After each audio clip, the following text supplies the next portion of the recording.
Hey everyone, it's Sandra and welcome to today's video. It's going to be a makeup tutorial on this look, which has been my favorite go-to makeup look for the last 2-3 weeks. I've been wearing some sort of variation of this look every single day, especially since I didn't do a favorites video last month. I thought that it would be a cool way for me to still show you the makeup products that I've been loving, but actually show you how I've been using them as well. So you're probably looking at me like, what is happening with her face? My face is really moisturized, lubed up. I actually mixed a little bit of face oil with my day cream because I'm using a foundation that is not kind to dry patches today. I'm going to be using Giorgio Armani Power Fabric. I have a full review of this on my blog where you can read all about my woes and loves with regards to this product, so I'm going to link to that on the screen and below if you want to check that out. Basically, if you have a tricky skin texture, if you have some dry patches, some unevenness, you really have to spend the extra time and prime accordingly so that it doesn't look crazy. I'm actually going to be using the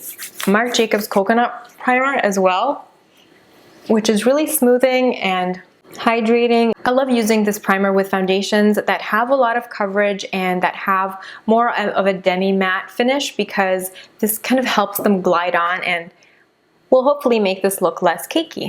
I use shade 4.5 in the Power Fabric, and I like to take about 2.5 pumps of the foundation on the back of my hand, and I apply it on my skin first with my fingers, and then I go in and spread it out with a beauty blender sponge. I don't like applying this foundation with a brush. I find that it's super streaky.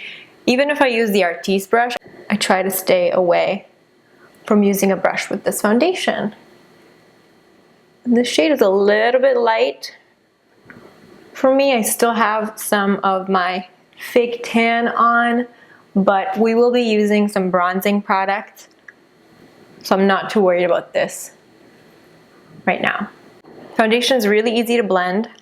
It doesn't set too quickly, so it gives you ample time to work it in, which I like. Some foundations, like the L'Oreal Total Cover, sets so fast, you have to work in sections, and I really don't like that. This is my trouble area around my nose, especially with this foundation.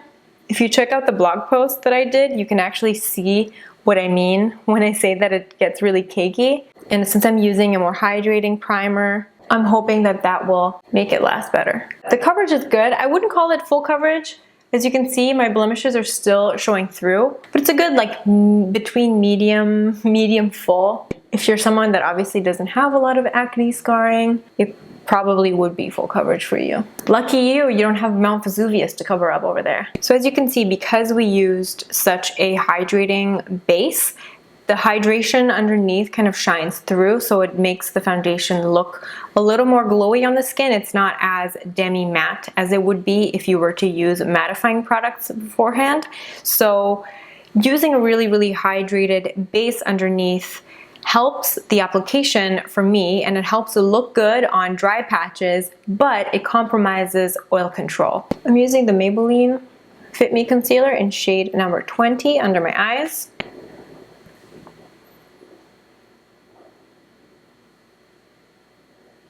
Then I'm taking the NARS Soft Matte Complete Concealer in the shade Camel, and I'm using a Sephora number 57 airbrush brush to cover up the areas that need a little bit more coverage. I love this concealer because it's so easy to use. You don't have to spend a lot of time blending it out. I'm going to set my base. I'm using the Laura Mercier Secret Brightening Powder underneath my eyes, and I take a little bit on my eyelids as well, just to kind of get rid of any extra oiliness. For the rest of my face, I'm using the Burberry Hyaluronic powder. This is a loose powder. Packaging is also a hot mess, and I initially bought this powder because I thought, since it's a hyaluronic powder, I thought it would be like a nice hydrating setting powder for the under eye area, but it's actually terrible for the under eye. It actually works better as like an oil control T-zone powder. When you read the description online, it's like, oh, a nice light hydrating powder, but it's actually a powder that sucks all the oiliness out of your face. I would not recommend this powder if you have dry skin. A brush like this, like the Goss airbrush, is perfect for it because it gives you more precision, prevents you from applying too much. This Burberry powder, if you apply too much, it will actually make you look dry and old. I've been absolutely loving this bronzer. It's the BareMinerals Invisible Bronzer in the shade Tan.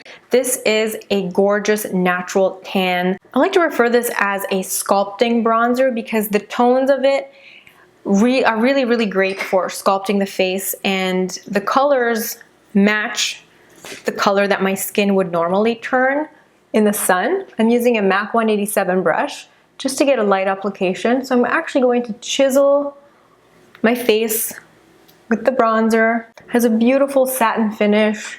It's not too matte, it's not too dull, it's not shimmery. Kind of using it as a contour. So as you can see, my face is starting to match my tanned neck a little bit more. And I like to take a little bit and do my nose as well, just the top of my nose. There have been two blushes that I've been gravitating towards. The first is Burberry Dark Earthy. Now, you guys know if you've been following me for a while that I am a total fangirl for the original Earthy blush by Burberry. I love using that, especially in the fall and winter. So now they came out with a darker option for when you have a tan in the summertime, or if you naturally have a more medium tan skin tone. This looks completely unimpressive in the pan. You're like, what is this? Just a dull, kind of browny looking product, but looks absolutely beautiful on the cheek. And the other blush that I've been gravitating towards is the Charlotte Tilbury blush in the shade First Love. This is a bit more peachy, gives a little bit more life to the face. Today I'm going to go for the Burberry Dark Earthy, and I can use this as eyeshadow as well. So I'm using a NARS Giorgio blush brush.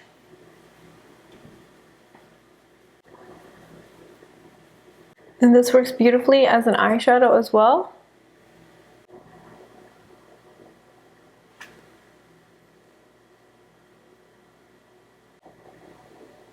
Using a little bit of the Becca Bronzed Amber Shimmering Skin Perfector. Using the same Burberry shade under my eyes as well.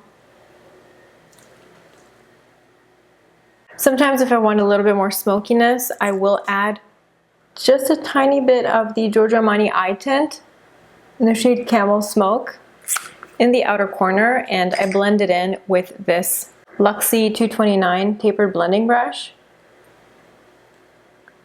This adds a little bit more warmth and a hint more definition to the outer corner. And it's just really effortless. Super easy to blend.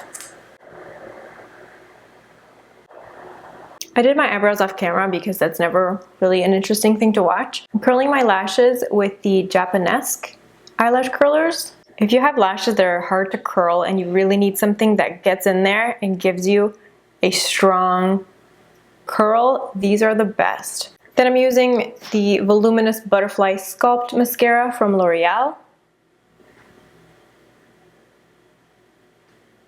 I don't love the wand of this. I find it kind of hard to work with, but it gives really good lashes. Look at that.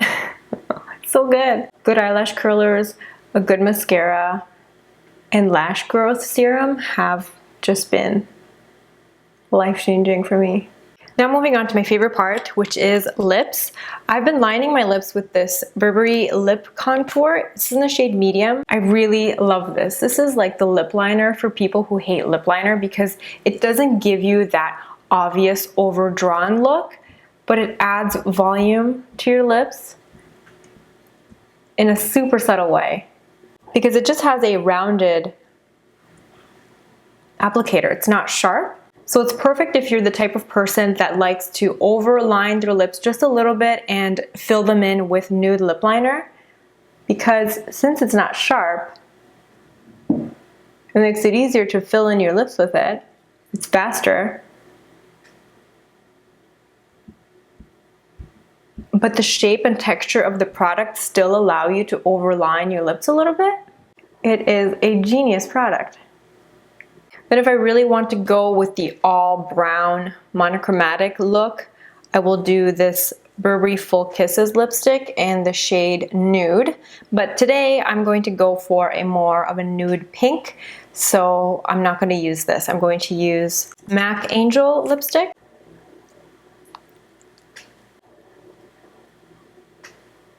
Which I've recently pulled out of the archives. Such a good lipstick. So this is the lipstick that I'm wearing. This is MAC Angel, and then Burberry Nude is right next to it. Burberry Nude is really good if you're into like mid-tone brown nudes. It's brown, but it's not too dark. There's no mauve undertone in it. It's like a warm, slightly peachy brown. So I'm gonna take a little bit of the BareMinerals liquid lipstick in the shade Wink. This is a very pale nude pink. And I'm applying this just in the center of the lips. And then I'm patting it in.